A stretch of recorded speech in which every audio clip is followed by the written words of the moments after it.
It's the final countdown. It's the final trade video. Whoa, welcome, Bike. Talking trades for one last time in the 2023 season. One more time. Some That was good. You like that? Holy shit, that was good. Some of y'all's trade deadlines already hit, but for those y'all that haven't, we're going to give you some gas today. We're going to just go through fantasy playoff schedules in particular, okay?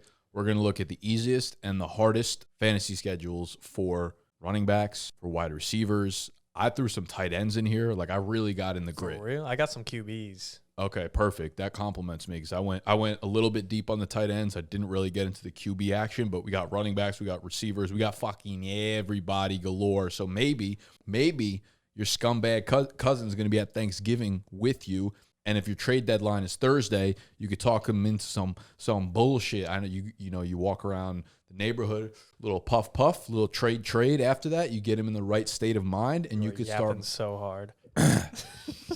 A lot of yapping. I'm just setting up context for how you pull off a Thanksgiving Day family trade. Giving the whole layout. A lot of people happen. Yeah, I don't just want to give a man a fish. I want to teach them how to fish so they can stay fed, you know? Whatever. So philosophical. I mean, who else is going to do it? Who else is out here spitting? I'm going to start with Austin Eckler, and I'm going to start with the Chargers running back room. He's got a great schedule down the stretch. That's the good news. Week 14, 15, 16, and 17. Denver, Vegas, Buffalo, Denver. Denver currently allowing the single most fantasy points per game to the running back position. They just gave up like 70 yards to both Chandler Madison and Madison. And Chandler. When those two dice you up. Yeah, but Eckler's slow. Eckler's slow as hell. But Eckler's He's fat. So bad. He might be just cooked. Yeah, there's a reason they didn't give him money. This is crazy. I think it's a high ankle sprain. But by this time, better be healthy. All I'm saying is he gets You think it's the same ankle sprain? He gets to play Denver twice. Most points allowed. Las Vegas, top 5. Buffalo's run defense has been atrocious for the most part. And all three of those teams, you want to talk about Eckler, how he normally eats in fantasy. It is via the air, right? So we're not necessarily banking on him breaking away. They all allow a ton of receptions to the running back position. So I think they fit the narrative of how Eckler can get it done over the last 4 weeks of the season. And I'll just kind of parlay that into another running back who I think this could be a conversation of flipping players for. Because I'm looking at Saquon Barkley and the New York Giants' schedule, and not only do they still have to deal with their bye, which comes in week 13, they play one easy matchup over the last 4 weeks of the season. It is Green Bay. They're top 12 in terms of fantasy points allowed to the running back position, but after that, week 15, they get the Saints, who are bottom 3. They get Philly, who is dead last, the toughest matchup for fantasy running backs, and then they get the Rams, who are 25th. So the 7th fewest fantasy points allowed to the running back. So those last 3 matchups are really, really, really, really tough. So I look at these two players, and you're talking about Barkley coming off a massive game. You're talking about Eckler coming off a shitty game. Mm-hmm. Only one of them still is their bye. The only thing is, like, Eckler, we see the speed's gone, the receptions are possibly there. We need him to score again. That's the biggest thing. Yeah. And you saw it last week. He got a goal line carry, and then he fumbled it. Not great. And you think they're not going to go away from him, though, just because of that. But it's still, like, it's not what it was. Like, well, here's the thing. Like, it's risky for sure, right? Like, Saquon looks good right now. But how quickly can the narrative change if Tommy DeVito goes to shit? I agree. I would make this move, okay, but I don't think it's going to be the home run hit. It's a positive value. It's a move I would make, and I'm accepting. But this is not going to be league winner, in my opinion. Okay. I think it's risky for sure, but I think if it goes like it looks like it's going to go on paper, where it's like you flip it, you have tough matchups versus great matchups. Eckler maybe get healthier as the year goes on or just looks better. I don't have a reason for what he looked like on film. Do you think, though, if the chart, like... Eckler's the kind of dude that could put up 30 points in your last 2-3 weeks and, like, actually be the difference maker. I might be reading a little too much in the theoretical. I feel like I say this every video. No, talk theory to me right now. I feel like Eckler, knowing this is his contract year, if they lose one more game or something, they drop 4-7, do you think he's just going to be like... Fakes an injury? Not fake it, but if he's not 100%, so milks an injury, let's say that. Well, I don't... you get mythological on me. Yeah, but they're 4-6. They play the Ravens this week. I think it's a good conversation point. I'd like to think Eckler's... Like, hasn't been on the injury report at all. Fair. But I can't... Like, what... He didn't just get super slow. He didn't just get unathletic overnight, And the only evidence that we have is that he dealt with a high ankle sprain for a large portion of the year. Dude. He might have gotten slow this season. We just weren't able to notice because he hasn't been around that much. I don't know, dude. That feels like too drastic. I feel like the narrative might have gotten maybe that video is playing too much. He's been dropping it too a little bit. Yeah. The whole Chargers are. I don't know. Maybe I'm just salty. Like, for those of you who are watching and don't know, I'm kind of a salty Chargers kind of fan. So maybe that's playing into it a little bit, but it's both of these guys I'm not in love with. It's fair. I just, I just wanted to present the facts to you. You guys do with it whatever you want. Don't be coming to me and telling me you made the trade because I said to, but fucking make the trade. J-Mo? So, one running back, I made this on my own TikTok, but I think the highest guy that's a value right now is Brian Robinson. Okay. Being the RB4, might want to sell him. He leads the league in yards per reception. He's the RB4 in the season, but in the fantasy playoffs in week 16 and 17, I got to find 15. Sorry. 16, he plays the Jets. 17, he plays the Niners. Very good defenses. And I think we're benefiting a little bit from Antonio Gibson being out. He will be back. The receiving upside is not going to be there what it was. I love Brian Robinson. I love him. And you could argue, is one of the best value backs, but you squeeze that lemon, get rid of him at the perfect time. This is the perfect transition to move off him. I have both him and Saquon Barkley in my favorite league. I'm trying to get rid of both of them. Even though they put me in a position to make the playoffs, both of those guys, based off their schedules and their just how good the team is, I'm moving off of them. Okay. I like that call. Gibson being out, gives him a whole nother unlock to his game. Let me hit you with a possible counter or a player in that same tier, same build. Week 15. Sorry. Hear me out. What is the difference between, actually, this is terrible because I was looking at someone else's schedule when I was going to bring up James Conner. Brian Robinson is not too dissimilar from James Conner when Antonio Gibson is playing, right? Like, they'll both get 16 carries for 75 yards. Maybe they get a goal line score. Maybe they don't. Maybe they're involved in the passing game. Maybe they're not.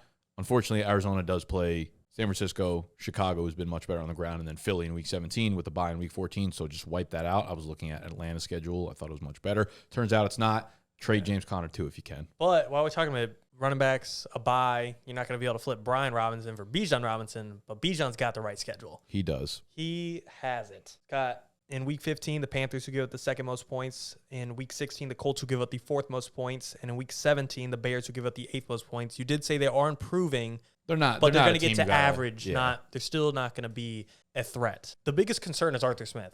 If it weren't for Arthur Smith, this would be go all in. We got to see how they play against the Saints. But in week 10, he did have a season high in carries. Something to note. Yeah, I think it's possible coming off of the bye, we just see a new offense or a reinvigorated offense that does run through Bijan Robinson. My concern with even looking at him through the schedule is I haven't actually looked back at when his big games were, but I kind of feel like there's probably no rhyme or reason to them. You know what I mean? Like, he's a big play threat. There's probably not a pattern, no. It's more so did he catch a pass within the 10-yard line? And if he did, it didn't have to be against a good team.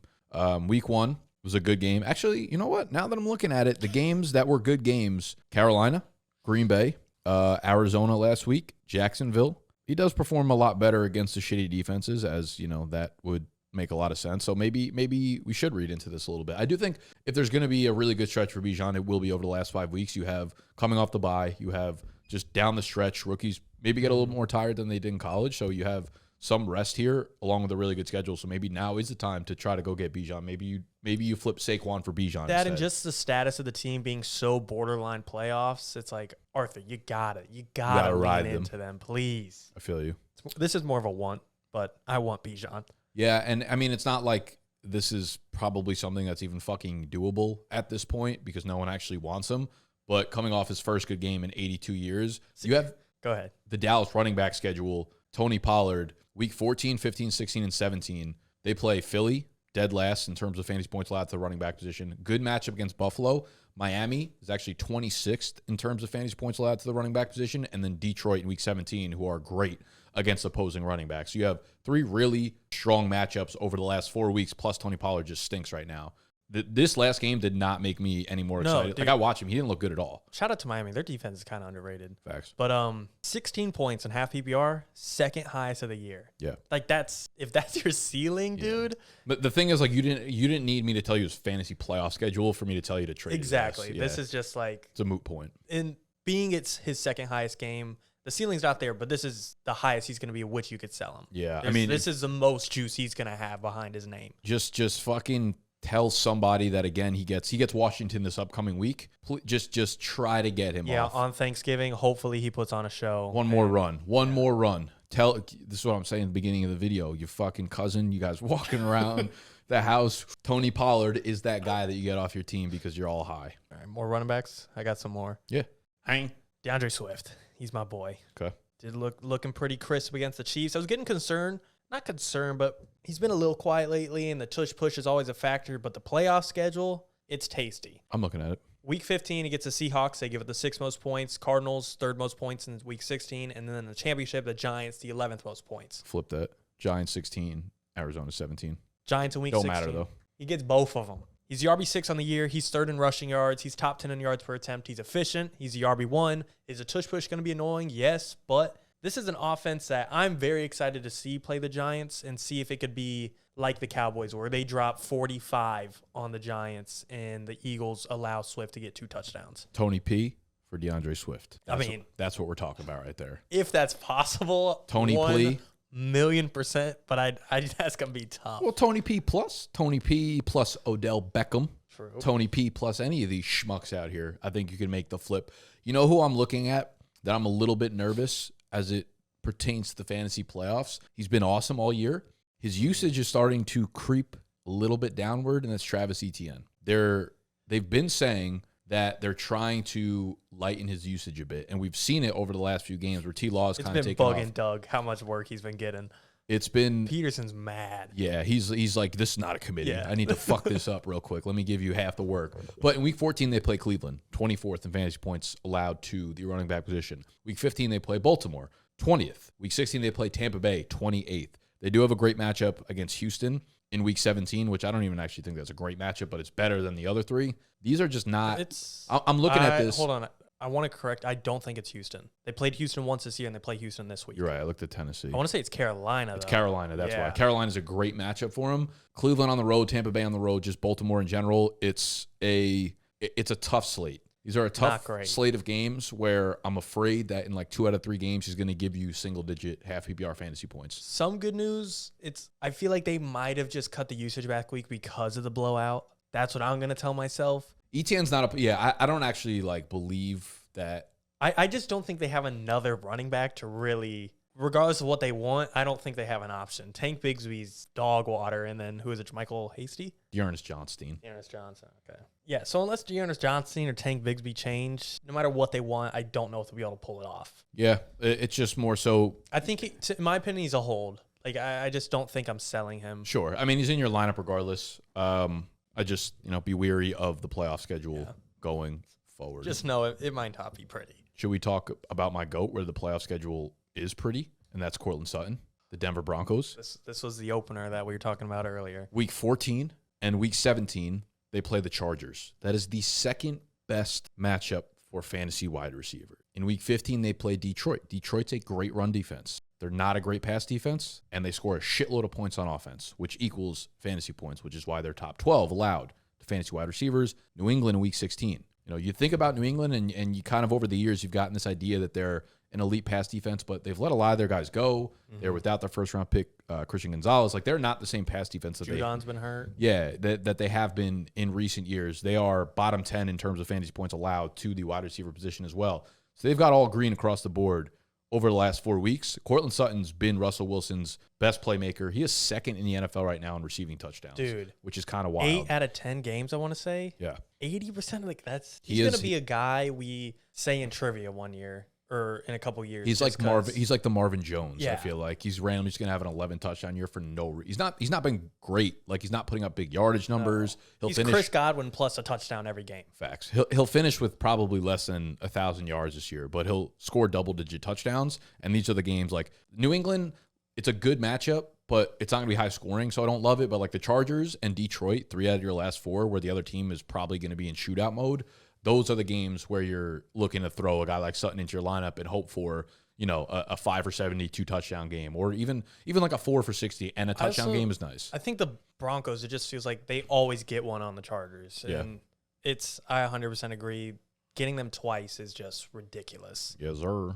So one group of wide receivers has this schedule down the stretch over the last 6 weeks of the season: San Francisco, Philly, Tennessee, and Pittsburgh. And it's the Seattle Seahawks wide receivers, and we're going to tell you why that's actually a beautiful thing. It's crazy. Getting to play the Niners twice might be a good thing. They give it the 7th most fantasy points to wide receivers. Philly gives up the most, and I'm not going to just skip it. Dallas is a tough matchup. Yeah. Seahawks, they are also, you could argue, struggling on offense, but I think as the end of the season comes around, they're only going to get stronger. And in the fantasy football playoffs, if you get to the playoffs, that's all that matters, and that's when the schedule gets the best it possibly can. Eagles, I said earlier, give it the most points. Titans give up the 6th most points. Steelers give up the 8th most points. This is delicious. I'm favoring DK because he's the alpha. He's got 39 targets in the past 4 games. JSN's kind of I could see be annoying if you're like a Tyler Lockett or DK owner. I think you can make the case for any 3 of them. That's the thing. He's also fun if you have him because he'll be annoying to the others, but he is getting he's starting to eat, and he's now getting the matchups to eat even more. Yeah, it's like DK's the highest ceiling guy. He's probably the one on the team. Lockett's been low-key consistent. Getting into hypotheticals here, but if K9 misses some decent time, do they now lean on the passing game a little bit more? Yeah. Coulda, shoulda, woulda, if and but. I don't know. On that point, though, maybe Zach Charbonnet starts to, because Zach Charbonnet's probably a better pass catcher For than sure. I think Kenneth that's Walker. why they drafted him almost. Yeah, so it's like on paper, it seems like it's a little scary, but when you go against teams like San Fran and Philly, it's like their offenses are so good and their secondaries are probably a bit overrated. And San Fran's actually just lost one of their like stud safeties to Funga, who is... Yeah, you see that play? I didn't see the play. I think he like tore his ACL while getting his ankles broken. Oh, like really? the juke was so bad he tore his shit. Damn. No, he's been like a really, really good up-and-coming young player for them. So their secondary hurts. Philly's secondary isn't anywhere near where it has been from last year. Tennessee's awful pass defense. Pittsburgh is like getting better. Good pass rush. Joey Porter Jr. is hitting, but like almost back also to the running part. Even if Walker's back, off the top of my head, I want to say all these guys have good run defenses to where that's not going to be able to be the move, even if they want it to be. Pass funnel. They're going to have to throw the ball a ton, which is why it's like JSN seems interesting. He's easily the lowest value, and he's the highest likelihood of giving you like just 4 for 40 games, and you're kind of sitting there like, fuck. But we do always see rookie wide receivers kind of break out over the last, 8-6 weeks of the season. And that could be something that you're shooting for where you're not really having to give up too much in order to get a JSN. But maybe going back to like Tony Pollard, right? Maybe you want to ship Tony Pollard for Lockett or Tony Pollard plus for like a DK Metcalf and see if you could pull something out like that because the matchups are actually really good. I actually think Pollard would be the perfect name to throw in for one of these guys because different position, just a different perspective all around that someone might bite off on, especially on Thanksgiving. They both play on Thanksgiving, too. Ooh, J-Mo with the puns. I want to talk about a team. We've talked about it last video. Just every position could be in question based off their schedule. Week 15, they face the Jets. Week 16, they face the Cowboys. Week 17, they face the Ravens. What am I talking about? Can you repeat that? Week 15, the Jets. Week 16, the Cowboys. Week 17, Baltimore. I'm going to say Miami. Yes. Okay. I only knew that because you've been talking about how you couldn't wait to talk about Miami. Fair. Outside of Tyreek, I feel like anyone might be for sale. Oh, yeah. Anyone, even Waddle. I don't even know if that's crazy, but Tua, I think. Even wide receiver 37 Waddle is for sale. Even overrated ass Waddle. A-Chain, it's just kind of, I don't know if I want to, I love the dude. I'm rooting for him. But I feel like he's still got a lot of name value. You might be able to get rid of him for. It's crazy how 1 week fucked him up. I do think the injury's not serious, though. He wanted to play through it. Yeah. And you could say, well, all players do. Even if it's a torn ACL, they might not feel it. They think I want to play through it. But it's something's better than nothing in that situation. Yeah. I do think that the injury might be a little bit overblown. If we see one good week out of him, then he's like shot back up. So HN might be a guy I hold on to. But on the flip side, with people like worried about HN, I kind of think this is a time that maybe I want to sell Mostert because the schedule is tough and people are buying into the fact that like he's so due. Mostert might be he's fucking so due to be the RB1 overall. He's not playing next year based off how good he's doing this year. Facts. Waddle's definitely up for sale. Raheem Mostert up for sale. I don't know who else you could actually fucking sell in that offense, but would you sell Tua? Sure. I have no real attachment. Let's do it. Deal. I want to shake your hand. I have no real attachment to Tua, I don't think, anymore at this point. I mean, they're not putting up like 50-point games anymore, And are we chasing? Is that going to come back? What do you mean? Are we going to see a 45-point game for Miami again? Very, very well could be. What's the rest of the season schedule? Sorry, let me pull. This week they got the Jets. They'll have to play the Jets. They'll have to play the Bills again. That's probably in the next 5 games. They do get Washington though. Washington and Tennessee could be Yahtzee. it's just that playoff schedule is. Jets, Dallas, Baltimore. Yeah, they could struggle big time in the passing game. I was looking at Tua, and he's still a QB1 for me. But I was talking about earlier, I really like a guy like Josh Dobbs. And I would argue it's a very lateral move, but I think you could get a kick in there with Dobbs because of Tua's name. Nah, I like that because his schedule, I mean, he does have a bye in week 13, but Chicago, Raiders, Bengals, Lions, Packers, that's a fucking... Yes, the playoff schedule is very nice. That's a juicy I schedule. seriously think you could get a kick in with them selling off Tua. That'd be interesting. What would that kick in be? Could you get maybe a Hollywood Brown now super low? I might be that's probably the max you're going to get. I don't hate that because you look at Hollywood Brown's schedule again, Arizona, tough run D, but San Fran, Chicago, and Philly, sneaky, bad pass defenses. Yeah. Phillies, I still can't get over it, especially after making the move for Kevin Byard. And they gave Mahomes a struggle to an extent. Yeah. But it's just crazy. What do you think about Hollywood Brown this week? I wouldn't want him. Top 3 fantasy receiver or no? Rams defense? I mean, without Puka Nacua on the field on the opposite side, their defense is going to have no morale. Enough. This is a big James Conner day. Oh, my God. All right. I'm going to rip through some tight ends right quick. If you have Chicago, if you have Cole Kmet, or if you have Dalton Schultz, which I think is a sneaky name, I hesitate to talk about the tight ends because I don't know. I think when you look at fantasy running back points allowed, you're like, this defense is really tough to run against. I don't know how real or predictive tight end defense is, right? Yeah, sometimes you have the Fred Warners or the linebackers who are really good in coverage or safeties that are really good at covering tight ends. But when I see fantasy points allowed, the problem with this is if a tight end scores a touchdown, they just score a lucky touchdown, your defense is now bottom 4 against It's always a nice supporting stat, but it's filler. I feel like I'm lying, but I'm prefacing it's to stuffing. You. I'd be lying. Stuffing is the best best side there is on Thanksgiving. I'll just say this: Dalton Schultz and Houston, weeks 14 through 17, they play the Jets in week 14, who are mediocre against tight ends, but they literally play the bottom 2 matchups in Tennessee, Cleveland, Tennessee, who allow the second fewest, and again the second fewest fantasy points to the tight end position. So be wary. Cole Kmet in Chicago. They have a bye still in week 13. Detroit, Cleveland, Arizona are all tough matchups. They do play Atlanta in week 17 if you get there. So Cole Kmet, be weary. And then on the flip side, the one tight end I found that did have a really good schedule was David Njoku and Cleveland. I think he stinks. I think he's a fucking cone, but DTR threw him the ball 15 times. DTR is probably the QB through the rest of the year. Chicago, Houston, and the Jets. David Njoku could be a high target guy, could be a dude that maybe you're kind of deciding between all of these tight ends because they're borderline in the same tier, I think, at this point. Maybe Schultz has the upper hand there, but just wanted to kind of put that on your radar. Schultz has been pretty hot. Where could you get, would you, I feel like I'm just throwing out names, but would you move a Dalton Schultz for Taysom Hill?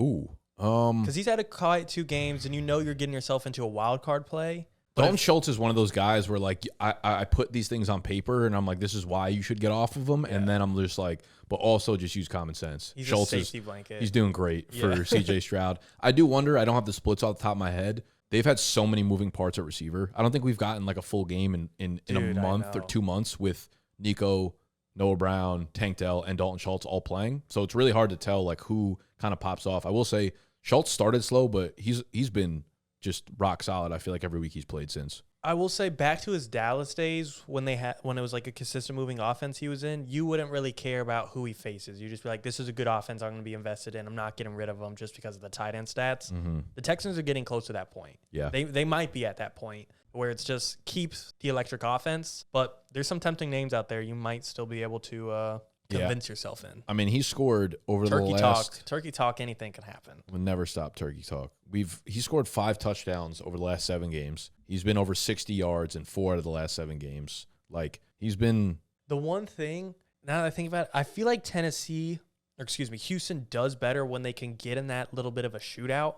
Have they beat the crap out of it? They beat the crap out of Jacksonville. So... My point is, they're not going to get into a shootout with any of those. No. Against Atlanta...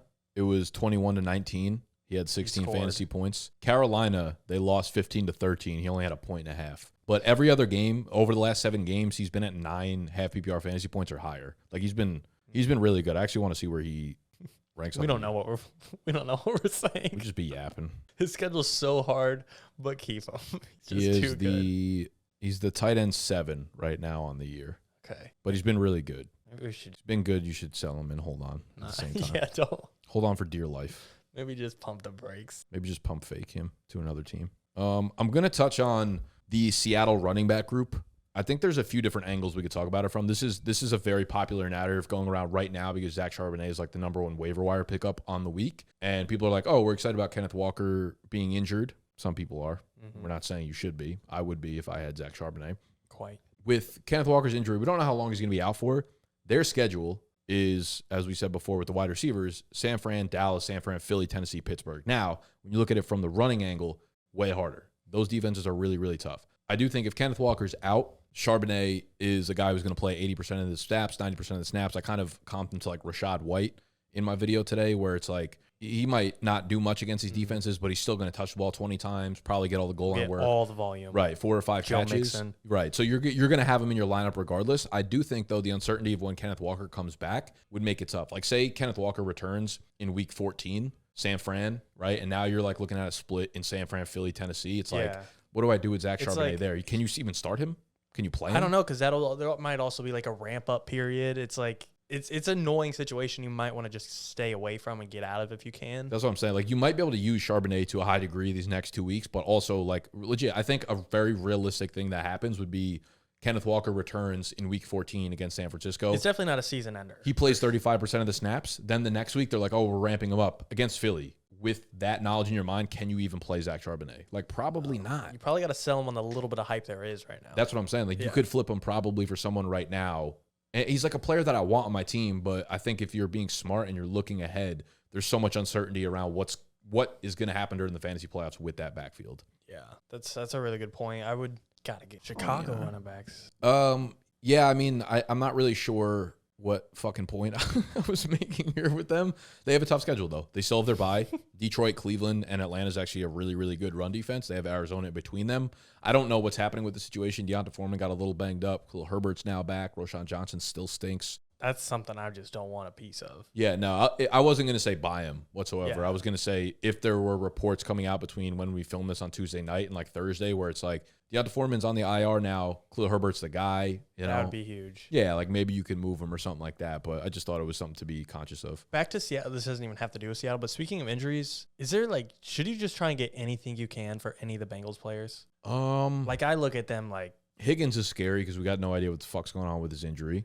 Yeah. I kind of think we look at, I do think Jake Browning will be okay. I think he's better than Zach Wilson. Can you convince yourself into the narrative like, oh, they're going to lean into Mixon more? Mixon scares me. Yeah, I mean, I'm probably talking to the wrong guy because you're going to. He's just. I'm scared. I don't think I could talk myself into that. But it just would never feels buy gross. Mixon. Like when I'm making the rankings, like, Jesus, RB 29. Like, what am I doing? Yeah. I'm off Mixon. Yeah.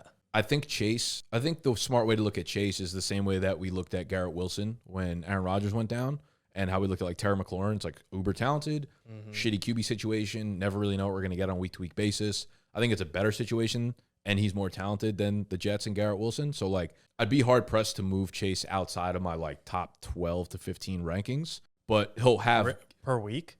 Yeah. Really? He'll be a top 15 guy for me, for sure, especially with T. Higgins out.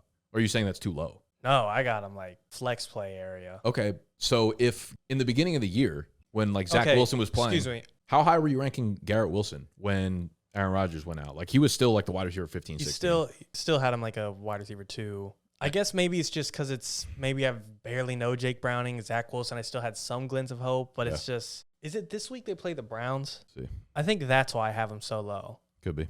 No, Steelers? They don't. Yes. They play the Steelers, Jacksonville, Indy, Minnesota, Pittsburgh, Kansas City.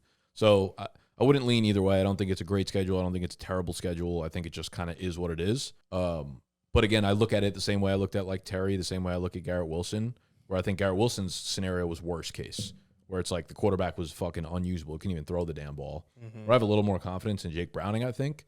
But I think the offense will run through there. Their defense is bad, too. They're going to let up a lot of points, so I think they're going to have to throw the ball quite a bit.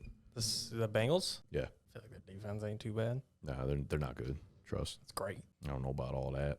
I don't know. I also read into, like, the mojo of the team. Maybe I shouldn't, but I'm kind of like, could be. This team ain't going to give a shit. And you're still going to, if the ball's thrown, you're still going to try and catch it. Like, I'm not saying that, but I just don't know if there's going to be a let's go and get it mentality here. And that's fair. Jamar's an emotional player. Joe Burrow's his guy. You want your guys fucking bought in your fantasy playoffs. I get that. You're only technically a doctor. I'm only technically like a psychologist, therapist, whatever you want to call me. A lot of technicalities being thrown around Fortune here. teller. Hang. It wasn't necessarily like I want to buy Jamar, but that's kind of the way. Trading for Jamar at the deadline. All right, I'll trade Dalton Schultz for Jamar Chase if you're gonna force me to do it. Do it. What about a Kincaid? Just because that one's hard to get a grip on because of the Knox thing. I could buy into either side. Like, he's been doing his thing. He's going to keep it up. He's earned that role, but it's also like... I'm so worried that Knox is it's going to ruin everything. Exactly. Facts. So maybe it's just one you got to hold and you got to take the coin flip on. What about... Because we're just yapping if we act like we know the Knox effect. I want to know... I can't find anything on Dawson Knox. Just my concern is, like, it's not that I think he's going to come back and catch a ton of balls, but it's like, does he drop Kincaid's route run rate from 80% down to like 58%? That's a big deal, I think. So in my mind, I'm looking like, do I want to flip Kincaid for Trey McBride, who I feel is going to be more consistently involved in his offense or a bigger share of his offense? Kincaid's been really, really good. Even if he goes from like 11 points a game to 7, that is huge. Like takes you from tight end 8 to like 22. Like, that is a huge drop in tight ends. Yeah. And I'm a huge believer. I like both those guys a ton. But there's part of me that feels like McBride might be the right guy going forward over him. Yes, I am curious. Back into reading into it. Does Joe Brady not give a shit? The new OC? It's like, I don't care who comes back. Maybe he's been watching, like, Kincaid, their guy, I'm sticking with them. I also am not exactly sure how personnel is, like, split up when teams call plays. Like, the OC sits in the box. Is he calling down in between the play, which is like 35 seconds in between each play, to be like, get him off the field, get him on the field? Is he just calling the plays and someone else dictates personnel? Like, I'm not exactly sure how that works. Or does he call the play based on what personnel's thrown out? Yeah, like it feels like you'd want the same guy making the call, but I agree. I don't know if the timing allows it. Whoever like knows real ball, we're just gonna sound so bad. Well, yeah, right. But that's the confusing part when they're like, he's in the box. It's like, wouldn't you want to be on the, like, you'd imagine that the OC would like grab the guy and be like, you're in or whatever. Knox, get your ass off. It's like, who dictates that? Whoever dictates it is the one. He only has certain communication to Allen. Where's Gut? He probably went to go get food. Motherfucker, the one time we need him. Does he have constant communication with the coach, the OC? Dude, I don't. This is what I'm saying. Because that would probably make it fine. I think the coach has communication We're gonna with. Sound so bad. No. So I actually saw this on SportsCenter, I think, yesterday. The coach has communication with the QB until there's 15 seconds left. Kevin O'Connell? Yes. Yeah. So, like, he has communication if he holds down a button, although I'm sure there's different buttons to talk to different people. He just be yapping to fucking everybody on the sideline.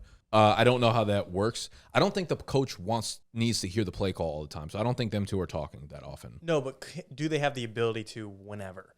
Maybe, probably. So that I might be able to. I feel like the coach just sits there and fucking yells at the ref. I don't think the coach does anything during the game. I mean, some coaches are the play callers. Besides rally the troops. Unless you're the GOAT Frank Wright, you do it all. Unless you're Arthur Smith, you don't do anything. You don't even yell at the fucking refs. All right, that's our trade target. Is this our last one ever? Ever. Let us know what you guys want next instead. Good luck winning your leagues. Good luck with them turkey talks and smoking darts. I try to rhyme with talks. Yeah, let us know what you want next week. We might do some underdog shit. We might do some previews. We might do nothing. If y'all don't give us a comment, give us some love, give us a peace, give us a sub. Happy Thanksgiving. Or this is out on Friday. Happy late Thanksgiving. This is out on Thursday. Happy Thanksgiving. Thankful for you. This is out on Thursday? This is out on Thanksgiving Day. Damn. Hang.